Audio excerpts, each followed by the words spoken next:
Hey, my name is Matiss. I'm the co-founder and CEO of Green Finance, and this is what I do.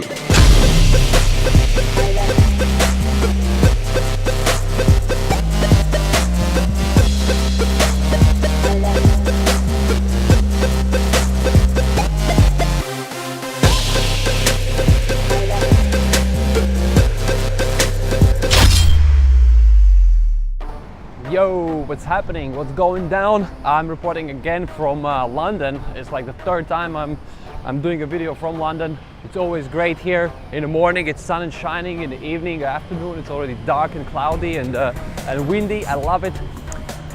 So what I wanted to share today is some sort of a perspective, from my position and from my experience. I'm not teaching you anything. It's just sharing my experience about conflicts. People love avoiding conflicts for a very good reason. I also love avoiding conflicts. And the reason is because conflicts imply potentially damaging relationships, and nobody wants that, right? We just cross the street, walk. See, managed. And so how do we deal with conflicts? Different people are different. Some are more agreeable, some are more willing to go and confront and be in a position of conflict.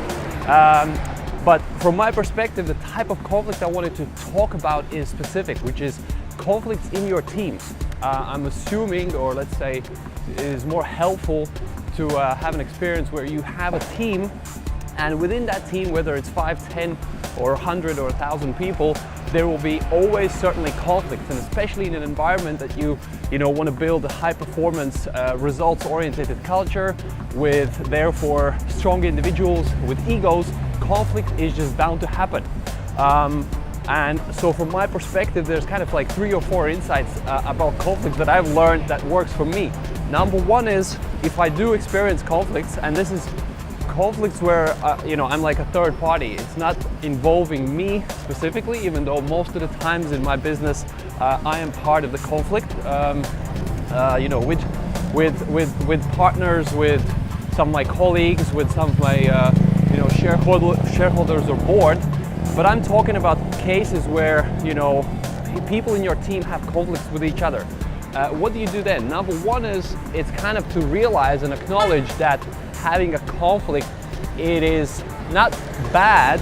Of course, conflict might signal that there's a problem going on in your organization, but the good thing is that conflict tells you that there is a problem, and hopefully it tells you where the problem is, or between which type of people, which two personalities there is a conflict, and that's very helpful. And therefore, I always kind of like facilitate, or let's say encourage, for conflicts to be visible, and when they happen, I'm more happy than upset, because it tells me that I need to work on certain parts of the organization, or on people, or on relationships. That's one. Second thing is, in a situation of conflicts, what I've never really seen to be a productive strategy is to allow the 2 people, or however many people are involved in a conflict, to resolve it amongst themselves, right? Why does it not work? It's very simple, because in a conflict situation, conflicts don't get resolved. You just get on, right? They don't get resolved, and they don't get resolved for a very simple reason, because people cannot have a perspective, from each other's point of view. Okay, that's very simple, and that's why a third party, like your superior, manager, a peer, or like, I don't know, somebody from outside, is necessary to help. Just to view the problem situation, to view the conflict from the other person's perspective. That is the only intention, the only role I try to take when I get involved in helping to resolve a conflict. Okay, it is not to take anybody's side. It is not to judge who's right or wrong. Of course, there is an element of that too, but it is really to help all the people involved in the conflict to just see how it looks like from each other's perspective. That's the second thing. And the third thing, which most often happens as a result of the resolution of the conflict, is that one or the other person who is in that conflict situation will be either fired, or will resign, or will in some other way leave the company.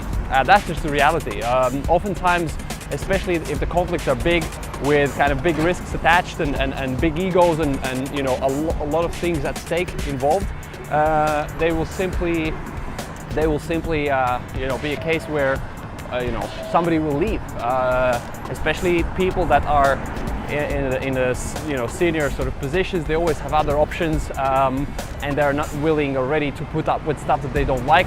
And that is just something to take into account when you have a team, or like from my perspective, I just expect such things to happen. They're very unfortunate because building teams and relationships is a huge investment. It's hard, it's not easy, it takes time, but you know, shit happens. So when there are big conflicts, I just expect as a result of it, it might as well be that somebody is no longer there in the company. And if you have that kind of expectation built in, it's maybe slightly easier emotionally to deal with it, as opposed to hoping that everybody will get along very easily. So that's that. I hope you enjoyed my little conflict you know, video. I'm just sharing my perspective here. I'm sure that different people have different viewpoint and experience, but I don't care. Wow. That's some serious engine there. So thanks for watching. Leave comments. If you don't, I will come get you. Just a joke. And I will do some more videos on maybe on conflicts in the situation of negotiation, which is a very different spin on the notion of conflict. Stay tuned. Peace.